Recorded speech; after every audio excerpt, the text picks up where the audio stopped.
And 70 years ago today, one of the largest tragedies in the history of the smoke jumper firefighters happened just north of Helena. Recently, I hiked into Mann Gulch with the Forest Service to see the area that would be the final resting place for these brave men and learn the history of that fatal day along the Missouri River. You can't mess with some of these elements when they're against you. I mean, you're in big trouble sometimes. On August 5th, 1949, 15 smoke jumpers from Missoula were dropped into the Mann Gulch area of the Helena National Forest to fight a reported lightning-sparked fire.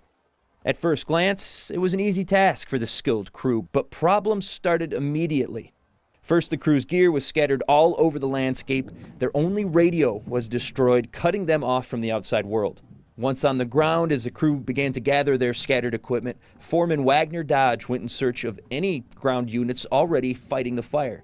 But he found only one man, James Harrison. Adding Harrison to the crew, the men moved down Gulch to attack the fire.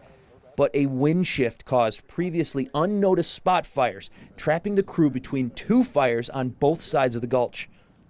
What's interesting about this one, though, is that wind not only changed direction and did a right turn, and came up that canyon. It came up the canyon when it was getting toward the end of the day, and it probably should have been going down the canyon. With the fire roaring at what the Forest Service now estimates to be 30 miles per hour right at the smoke jumpers, they had to make a life or death decision, and they had to make it fast. Dodge ordered his men to drop their tools and head for the ridge. But with fire nipping at their heels on a steep slope like this one, it was a race that 13 of them wouldn't win. With flames devouring the landscape behind the men, Dodge did something that hadn't been taught to the jumpers before. He lit the unburnt grass around him on fire, burning the area to black and robbing the flames of fuel. Dodge then tried to get his men to join him, but in all the chaos of trying to outrun the inferno and not having any prior knowledge of Dodge's strategy, nobody listened, and they all fled up the ridge. Alone in that patch of burnt earth, Dodge wet a handkerchief, put it over his mouth, and laid face down in the burnt-out area as the main fire passed.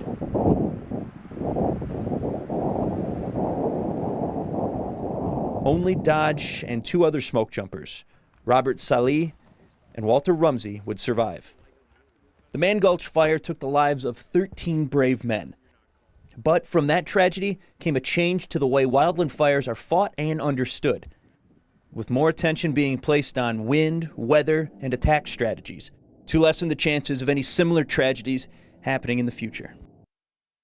The DC-3 that carried the smoke jumper team to the Mann Gulch fire flew back over the site today to honor those firefighters who died.